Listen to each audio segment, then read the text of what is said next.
Aleluia,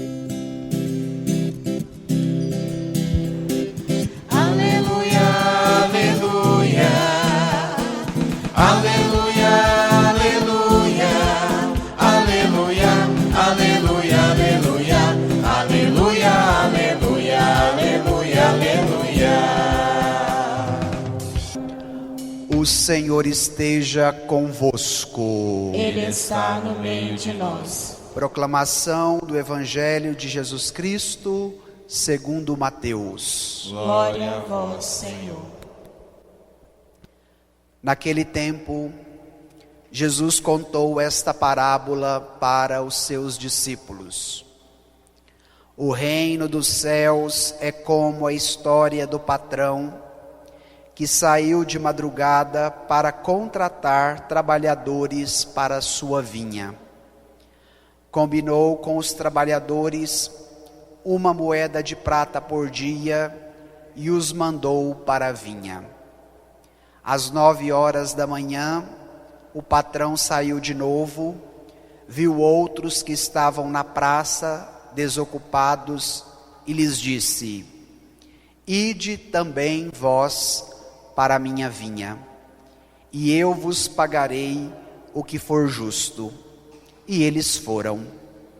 O patrão saiu de novo ao meio-dia, às 3 horas da tarde, e fez a mesma coisa. Saindo outra vez, pelas 5 horas da tarde, encontrou outros que estavam na praça e lhes disse: Por que estáis aí o dia inteiro desocupados? Eles responderam: Porque ninguém nos contratou. O patrão lhes disse: Ide vós também para a minha vinha. Quando chegou a tarde, o patrão disse ao administrador: Chama os trabalhadores e paga-lhes uma diária a todos, começando pelos últimos até os primeiros. Vieram os que tinham sido contratados às 5 da tarde, e cada um recebeu 1 moeda de prata. Em seguida, vieram os que foram contratados primeiro, e pensavam que iam receber mais. Porém, cada um deles também recebeu 1 moeda de prata.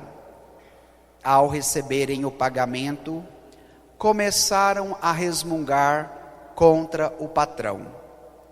Estes últimos trabalharam 1 hora somente, e tu os igualastes a nós, que suportamos o cansaço e o calor o dia inteiro.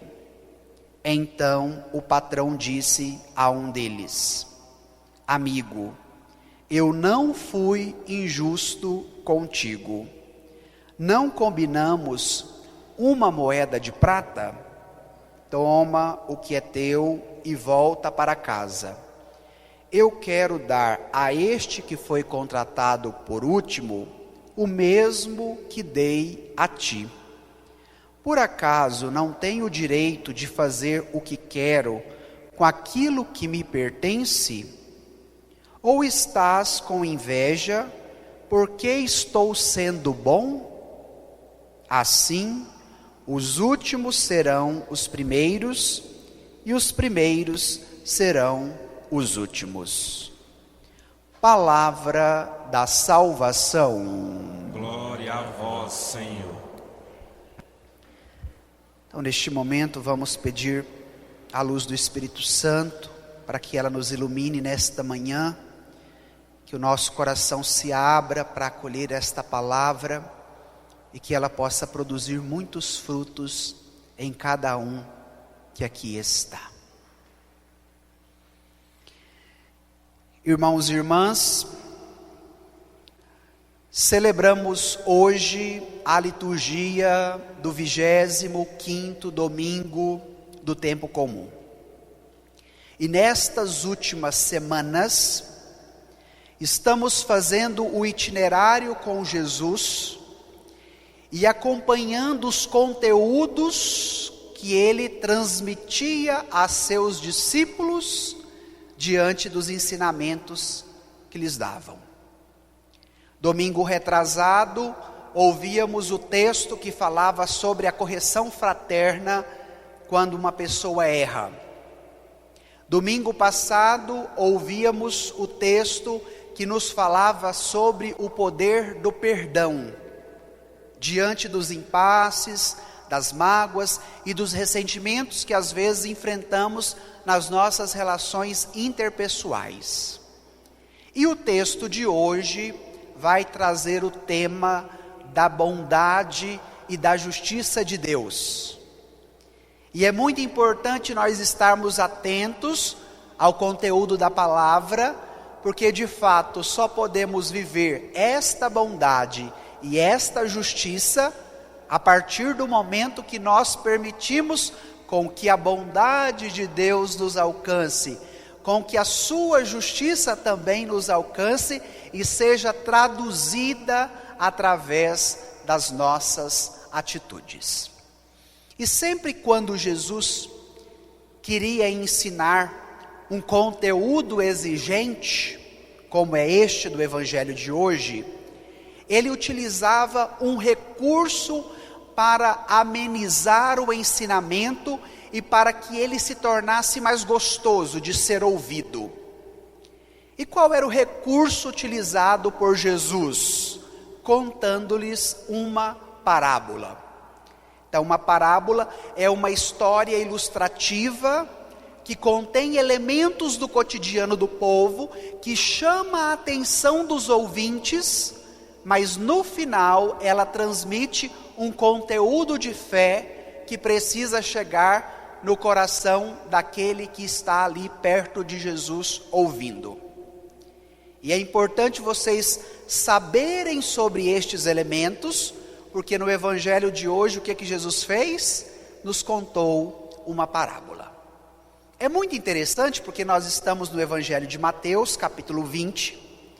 No versículo 1, o texto já nos disse: Jesus contou esta parábola a seus discípulos.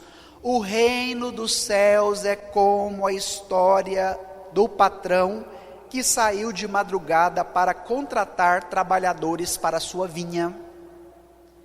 Então, qual era o pano de fundo da parábola? Falar sobre o reino dos céus. E para falar sobre este reino, vem a história, vem a parábola para nos ajudar na captura destes conteúdos. E como a parábola é uma história, ela é composta por um enredo, por personagens, por diversas circunstâncias que a compõem como uma história. Então vamos à parábola. Um patrão que saiu de madrugada para contratar trabalhadores para a sua vinha. Saiu bem de manhãzinha, por volta das 6 horas da manhã, combinou com os trabalhadores uma moeda de prata e os mandou para a vinha. Se Jesus precisava de elementos que era do cotidiano dos ouvintes, ele já vai utilizar alguns deles no início da história. Primeiro, o patrão. O patrão aqui é prefigurado na pessoa de quem? Do Divino Pai Eterno. E aí daqui a pouco nós vamos ver como se dá esta reação do patrão diante do enredo. Depois o segundo elemento. A história nos apresentou uma vinha. Como quem ouvia Jesus era judeu, para o povo judeu, a vinha era um elemento muito importante no contexto da fé.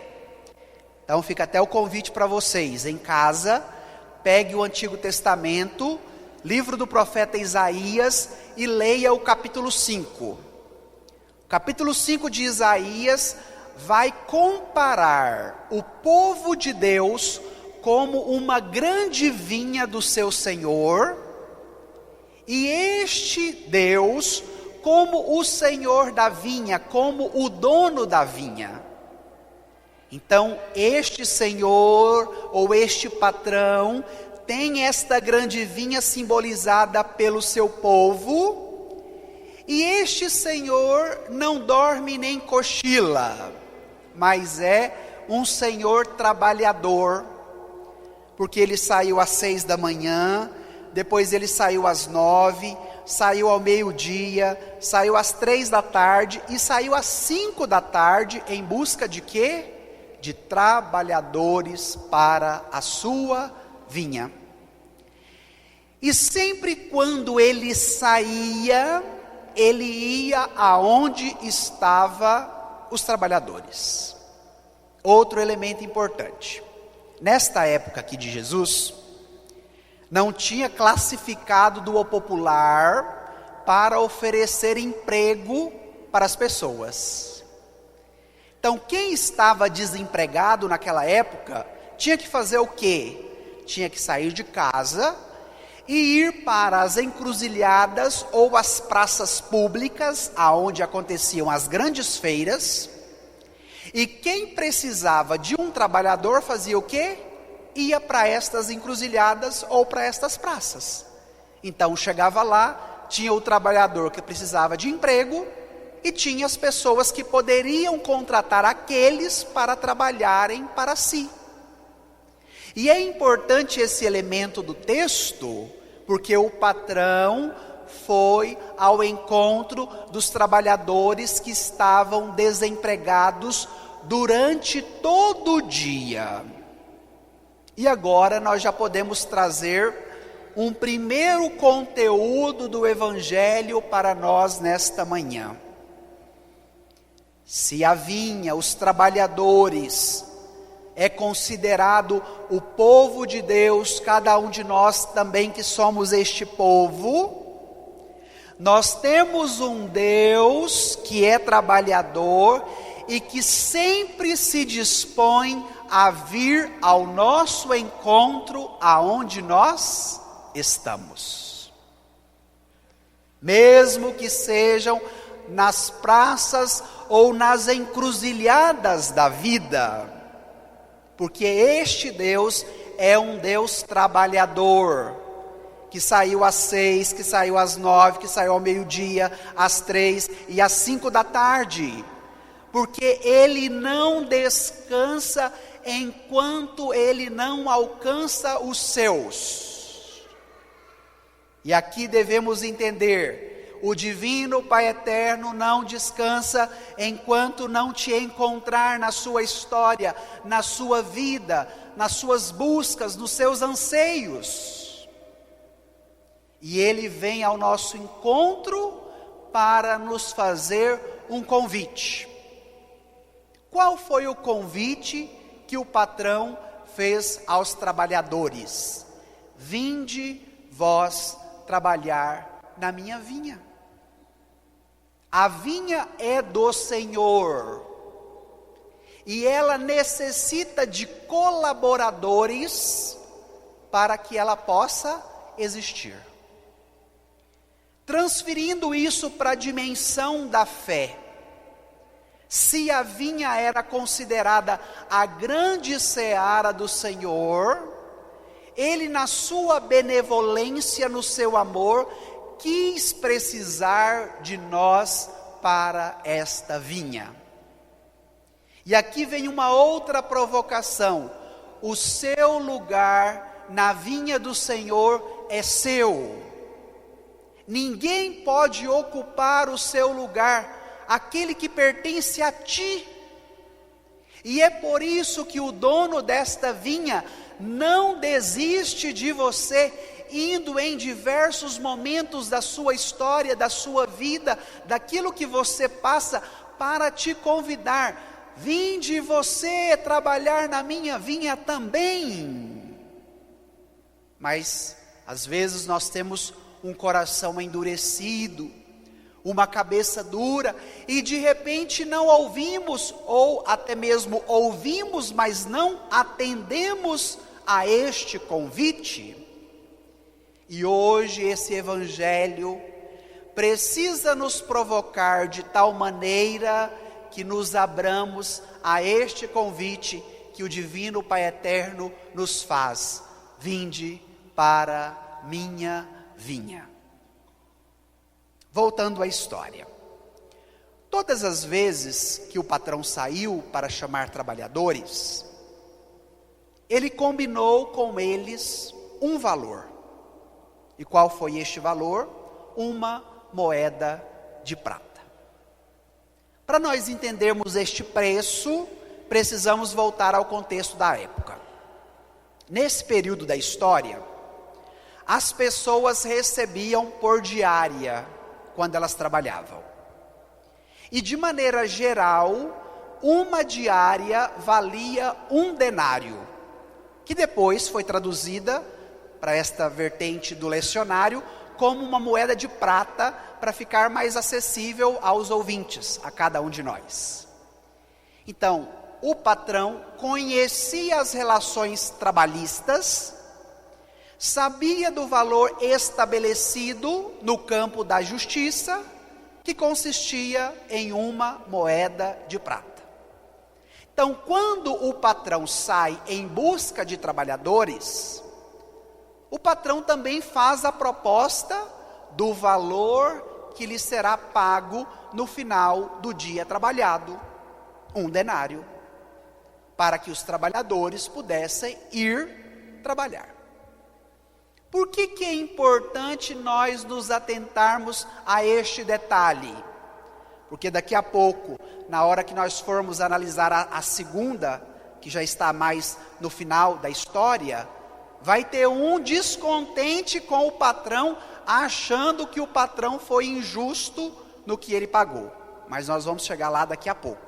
Mas é importante vocês terem acesso a este conteúdo, porque ele nos ajuda na compreensão. Então, neste convite que o Senhor faz aos seus trabalhadores, ele age pautado na justiça. Não é um trabalho que será feito em vão, mas ele terá uma recompensa, ele terá uma gratificação. Vamos trazer isso para o campo da fé?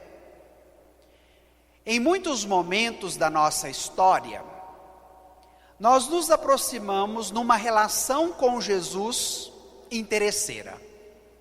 Tem um problema, uma doença, uma dificuldade, um desafio na família ou no trabalho, e aí eu fico perdida em meio àquele desafio, e quero buscar ao Senhor para que Ele me dê uma solução rápida, de preferência.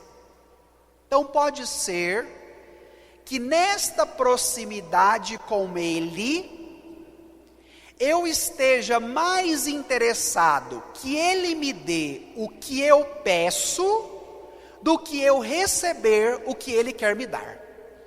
Certo? Aqui é uma provocação para nós. Então eu chego para Ele e falo: Senhor, eu preciso disso, e o Senhor precisa me dar. Mas de repente não me disponho a ouvir o convite dele: vinde trabalhar na minha vinha, e de repente não espero o que ele me diz que eu receberei como recompensa desse trabalho. E por que isso hoje se torna muito comum? Porque como o sistema que nos rege é o sistema do capitalismo, que tudo precisa ser na base da troca, do interesse, do lucro, do meu desejo, isso vai transcendendo também e alcança a dimensão da nossa fé. Então, quais são as igrejas que hoje têm arrebanhado tantas pessoas? Aquelas que apresentam um cristianismo capitalizado, que você paga pelo milagre, que você paga o dízimo para ter a bênção, que você faz a oferta em troca da graça que você está precisando, como se a nossa relação com Deus fosse algo comercial, que se pode comprar e que se pode vender. Agora vem a parábola, abrir os nossos horizontes diante deste valor que é proposto pelo patrão. que não é apenas um valor financeiro de uma diária somente que eu recebo porque trabalhei, como muitos de nós fazemos no cotidiano para a nossa sobrevivência. O conteúdo da parábola era mais profundo, era mais denso. Por quê? Porque era um conteúdo de fé. E aonde Jesus queria chegar com esta parábola? Qual será a recompensa que o Divino Pai Eterno dará aos trabalhadores da sua messe? E qual é esta recompensa? A vida eterna, simbolizada nesta moeda de prata, ou neste 1 denário. Porque o que o Divino Pai Eterno quer nos oferecer como recompensa da nossa generosidade em acolher o convite dele, vinde para a minha vinha, e nos predispormos a fazermos esta experiência do discipulado, é algo tão grande, tão sublime, tão completo, tão amplo, que não existe dinheiro nenhum nesta terra que terá o poder de pagar. Não se capitaliza, não se vende, não se compra. Mas a linguagem da parábola utiliza destes elementos do cotidiano para abrir os nossos horizontes e nos possibilitar uma nova compreensão da relação que cada um precisa ter com o Pai, no chamado que Ele te faz e no lugar que lhe pertence, e como eu dizia no início da pregação, que ninguém pode ocupá-lo a não ser você. Voltemos à parábola. Ele chamou, no decorrer do dia, vários colaboradores. Quando chegou no final da tarde, ele chamou o seu administrador e pediu que ele acertasse com cada um dos trabalhadores. Mas vem um detalhe interessante, versículo 8. Chama os trabalhadores e paga-lhes uma diária a todos, começando pelos últimos até os primeiros. A logística deste patrão era diferente. Porque, de maneira ordinária, qual deveria ser o ritmo? Pagar primeiro os que chegaram mais cedo e pagar por último os que chegaram mais tarde. Mas agora esse patrão inverte esta lógica, inverte este jeito de ser. E por que isso nos é apresentado na parábola? Para nos relatar aquilo que foi dito na primeira leitura do profeta Isaías. Meus pensamentos não são como os vossos pensamentos, e vossos caminhos não são como os meus caminhos, diz o Senhor. Estão meus caminhos tão acima dos vossos caminhos, e meus pensamentos acima dos vossos pensamentos, quanto está o céu acima da terra. A logística da parábola nos apresenta o jeito de agir de quem? Do Divino Pai Eterno, de Deus. E não o nosso jeito de agir. Porque o nosso jeito seria começar pelos primeiros que chegaram mais cedo e pagando até os últimos que chegaram no final da tarde. Agora vem a parábola começando de trás para frente, porque ela também tem um significado para nos oferecer. Em que sentido? Na história da salvação, os judeus foram os primeiros, os eleitos, o povo do Antigo Testamento, da Antiga Aliança, aqueles que chegaram primeiro. Mas na plenitude dos tempos, quando Jesus se tornou gente e começou a agir no meio do povo, qual foi a atitude dos judeus?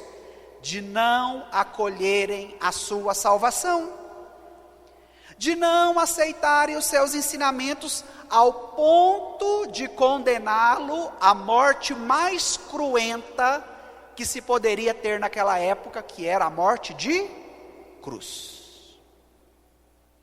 Os primeiros que se tornaram os últimos. Depois, quando nós lemos o Evangelho de João, que é mais rico em detalhes, Jesus estava pregado na cruz e tinha quantos ladrões do lado dele? 2. Ladrões, malfeitores, pagãos, não pertenciam ao povo de Israel, eram considerados pecadores públicos. E um deles, antes de morrer, falou para Jesus: Senhor, quando estiver no teu reino, lembra-te de mim. E o que é que Jesus respondeu para o chamado bom ladrão? Hoje mesmo estarás comigo no paraíso. Então, um ladrão, um malfeitor, um pagão, que na visão judaica era considerado último, se tornou primeiro. E os primeiros que não acolheram a salvação em Jesus, se tornaram os últimos. A nossa escolha pode nos dizer qual é o lugar que eu quero ocupar. A escolha que você faz a cada dia, diante das decisões que você precisa tomar, seja no seu casamento, na família, na vivência com os filhos, no trabalho, na educação, na escola, nas relações de amizade, na vida em comunidade, vão dizendo para cada um de nós qual é o lugar que eu quero ocupar na vinha do Senhor. Então a provocação do Evangelho precisa nos abrir os horizontes e, mais do que isso, nos possibilitar um exame de consciência mais aguçado para reorientar as minhas escolhas diante do lugar que eu quero que o Divino Pai Eterno me ofereça nesta grande vinha, nesta grande seara que pertence a Ele. Continuemos agora no final do texto. Depois de dizer isso, o administrador atendeu ao pedido do patrão e fez como ele havia mandado, começando dos últimos até os primeiros. Ao receberem o pagamento, começaram a resmungar contra o patrão. Um deles disse ao patrão: estes últimos trabalharam 1 hora somente, e tu os igualastes a nós que suportamos o cansaço e o calor do dia inteiro. Os que chegaram primeiro ficaram bravos com o patrão, porque eles achavam que o patrão estava sendo injusto com eles. Qual foi o parâmetro destes trabalhadores? A comparação. Comparar o primeiro grupo com os demais grupos que chegaram posteriormente, principalmente o último grupo que trabalhou apenas 1 hora. E aqui eu preciso parar para refletir com vocês. Porque esta provocação da parábola vem ao encontro de muitas realidades que todos nós vivemos. Na nossa relação com Deus, pode ser que em muitos momentos da nossa vida, nós chegamos diante dele para apontar o dedo e tirar satisfação, dizendo: o que o Senhor está fazendo é errado, é injusto, eu estou me sentindo lesado e prejudicado pela sua conduta, pela sua ação. Então, reflete aí, quantas vezes você já brigou com Deus? Quantas vezes você já quis tirar satisfação dizendo que o que ele estava fazendo era errado, porque te lesava, porque te prejudicava? E qual é o alimento que nos abastece para termos esta atitude? A comparação. Porque os trabalhadores do primeiro grupo só se acharam lesados porque eles se compararam com quem? Com os outros grupos que vieram depois. Então, a comparação que me vitimiza, que me coloca abaixo, que me faz ser o prejudicado, a prejudicada, para que eu possa tirar satisfação com o outro, dizendo que eu estou certo, é o caminho não só daquele trabalhador, mas o caminho que muitos de nós também fazemos.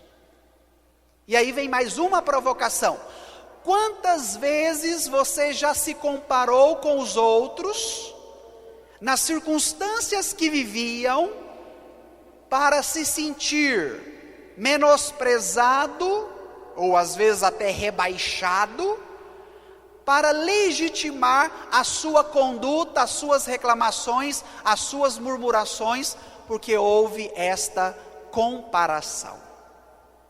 Olha que interessante, como o Evangelho é atual. E muitos dos pais e mães sofrem, porque de repente tem 2, 3, 4, 5 filhos, e aí cada filho é de um jeito, e de repente tem uns que dão menos trabalho, outros que dão mais trabalho. E qual é a dinâmica dos pais e das mães diante deste descompasso? De querer colocar todos os filhos no mesmo parâmetro, fazendo comparação. Aí eleva um que é caracterizado como bom, e depois rebaixa o outro, que é caracterizado como custoso, como ruim, como que dá dor de cabeça. E aquele que se considera rebaixado diante dos parâmetros de comparação, pega este elemento a seu favor e aponta o dedo no nariz do pai e da mãe, dizendo: porque deu isso para o fulano e não deu isso para mim? Porque fez isso para Beltrano e não fez isso para mim? Então pega o elemento da comparação e traz para si como uma arma que se defende, que te defende. E foi isso que os trabalhadores do primeiro grupo fizeram.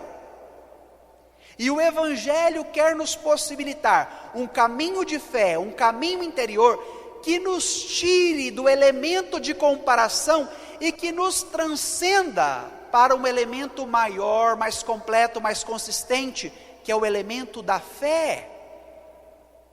E aí quantas pessoas têm uma baixa estima, porque nunca se reconhece boas no que fazem, porque se compara com o fulano, com o ciclano, com o beltrano. Ah, eu queria ser igual fulano, eu queria fazer do jeito do beltrano. E aí vai vivendo uma vida de tristeza, de angústia, de vitimização, de acusação. E quem vive desta forma, vive resmungando. Então, se você convive com uma pessoa que resmunga demais, o Evangelho de hoje nos aponta quais são as causas que essas pessoas sofrem para viver reclamando e resmungando a todo momento. E cada um de nós podemos conhecer um resmungão ou uma resmungona, ou de repente ser nós, não é verdade? Então aqui a prática do Evangelho que não é só contar uma historinha de um conto de fada, não, mas é uma história que tem um ensinamento de fé, que quer te ajudar na sua transformação diária. O patrão ouviu a queixa, a reclamação, a murmuração dos empregados e vai responder. Olha que interessante. Então o patrão disse a um deles: amigo, eu não fui injusto contigo, não combinamos uma moeda de prata? Enquanto o trabalhador chamava o patrão de injusto, o patrão chama o trabalhador de quê? Amigo. Olha que interessante. Ele resmungando, danando, murmurando, comparando, se tornando vítima na história porque achava que ele era o prejudicado e o grupo dele também. E agora vem o patrão o chamando de amigo. Por que é importante nós pararmos neste detalhe, que não é apenas da linguagem? Porque se a parábola quer nos ensinar, na nossa relação, na vivência da fé entre nós e Deus, mesmo diante das nossas vitimizações e murmurações, o seu amor para com cada um é tão grande que ele é capaz de nos chamar de amigo. E por que chama de amigo? Porque amigo é uma pessoa próxima, é uma pessoa querida, é uma pessoa importante, não é uma pessoa qualquer. Aquele patrão não tratava os seus trabalhadores apenas numa relação trabalhista de poder, de ter ele o domínio do capital e da terra, e aquele ter o domínio da mão de obra, e depois pagar o que ele deveria receber no final do dia. Não. A parábola era mais profunda, ela queria falar de um outro tipo de relacionamento, e aqui nós nos valemos muito da misericórdia do Senhor, porque Ele não nos trata como deveria nos tratar, se fosse pelos critérios das nossas atitudes, das nossas ações, ou até mesmo da dureza do nosso coração. Porque o patrão poderia chegar para o trabalhador e danar com ele, chamar a atenção, dizer: olha, eu não estou te enganando não, rapaz, eu não combinei com você uma moeda de prata, você está recebendo o que nós combinamos. Mas a atitude desse patrão foi diferente, porque ela foi misericordiosa. Diante da rejeição, da dureza de coração e da torturação daqueles que não compreendem o chamado que lhe é feito, a misericórdia de Deus se torna o remédio, o bálsamo, para que ele se abra a esta novidade. E o primeiro passo é criar uma relação de proximidade. E eu gosto muito de indicar isso para os pais, quando eles estão passando dificuldade com os filhos. Porque diante de um filho cabeça dura, que faz muita coisa errada, a nossa tendência é de endurecer o cabo do chicote. Não é verdade? Por quê? Porque vai chegando uma hora que a nossa paciência esgota.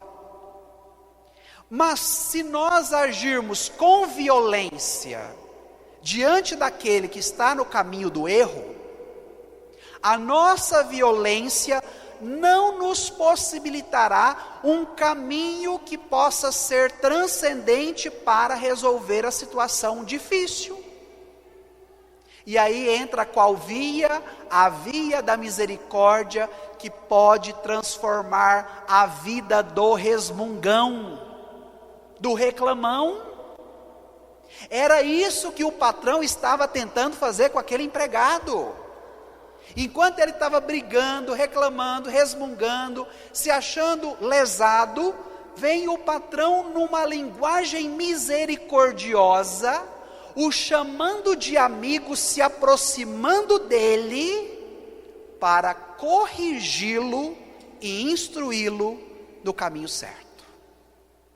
Porque se aproximar e se permitir ser orientado pela misericórdia não significa passar a mão na cabeça do outro e dizer: tadinho, coitadinho, não, deixa ele, deixa ela. Não, o patrão aproxima, o chama de amigo, cria esta relação próxima, mas orienta na verdade.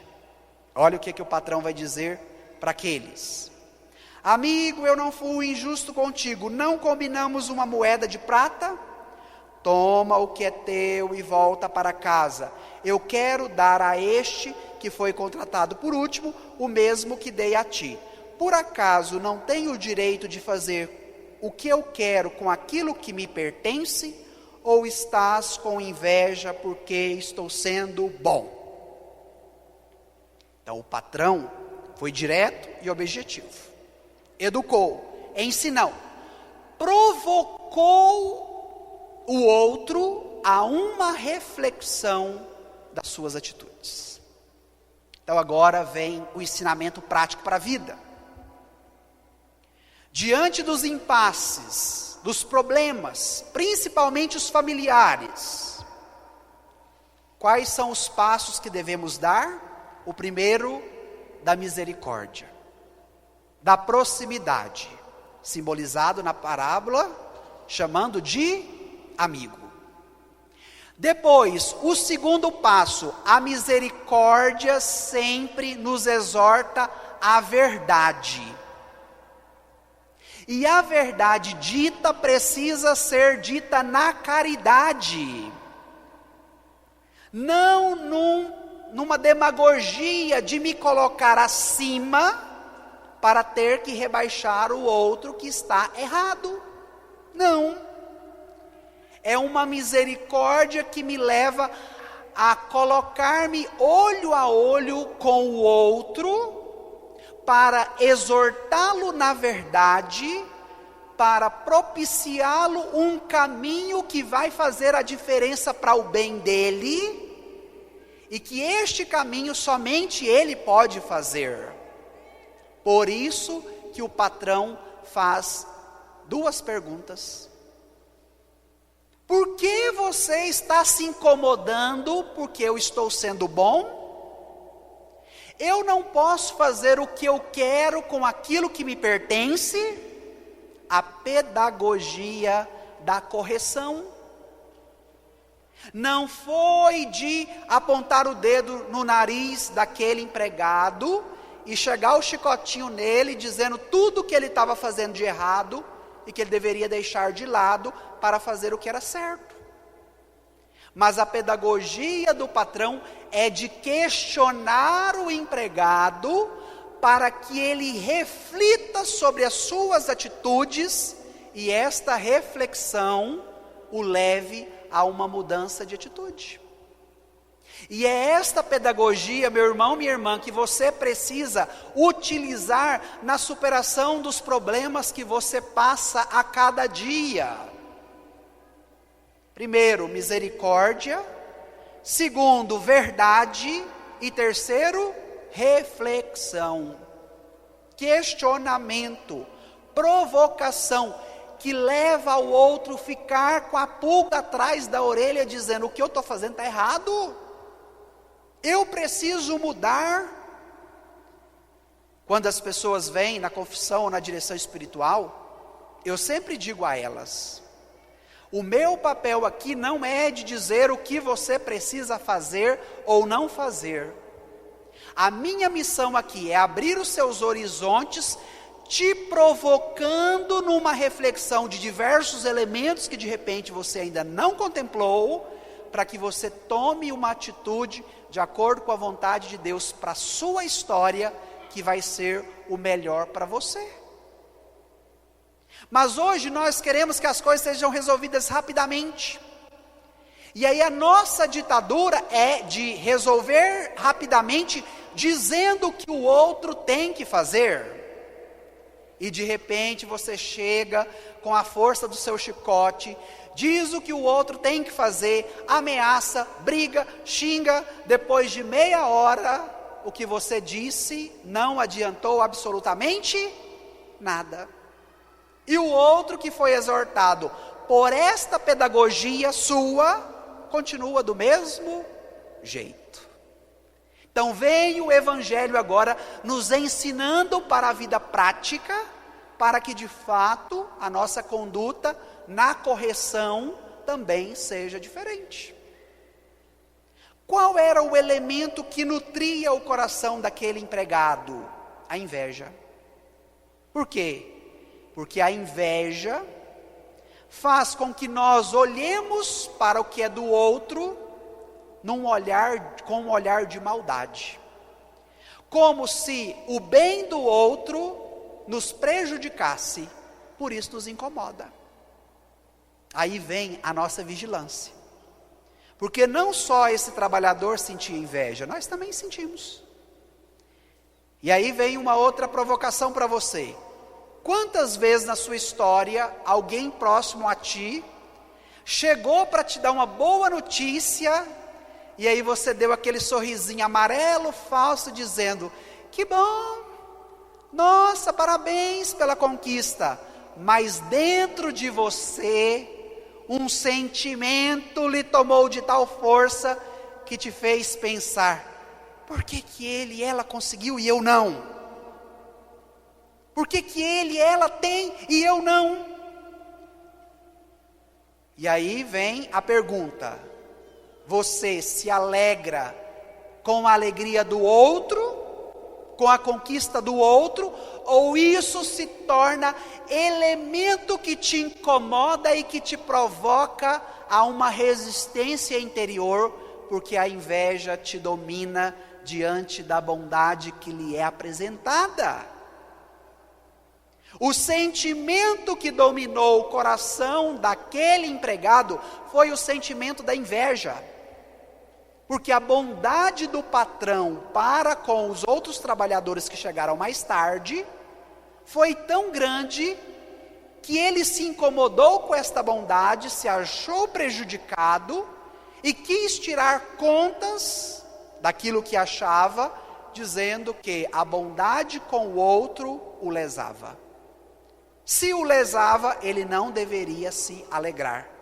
E quem faz esse movimento dentro de nós? A inveja. Então, quantas vezes a inveja já te dominou? Quantas vezes você já fez esta experiência deste trabalhador que te convenceu de uma meritocracia? Esse é o termo que se utiliza agora, não é? De ganhar por meio do mérito, daquilo que eu faço. E aí a dinâmica de Deus não é pelo mérito, mas é por aquilo que nós somos.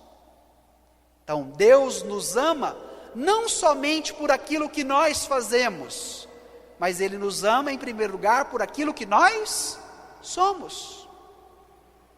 E diante desta ditadura da meritocracia, nós só somos capazes de reconhecer quem nos apresenta alguma coisa de maneira concreta, elementar. E de repente, quando nós vemos esta dinâmica de Deus, que não é do mérito, mas que é da bondade, isso nos incomoda, porque de repente a inveja pesa mais dentro de nós do que a bondade. Então, que neste dia de hoje, permitamos ao Senhor que esta palavra nos alcance e que nós sejamos transformados por ela. Pense, quantas vezes você não soube se alegrar com a alegria do outro? Quantas vezes você quis tirar satisfação também da sua história com Deus, achando que Ele estava te lesando? Qual é a pedagogia que você utiliza diante dos impasses da vida para ajudar quem está no caminho do erro?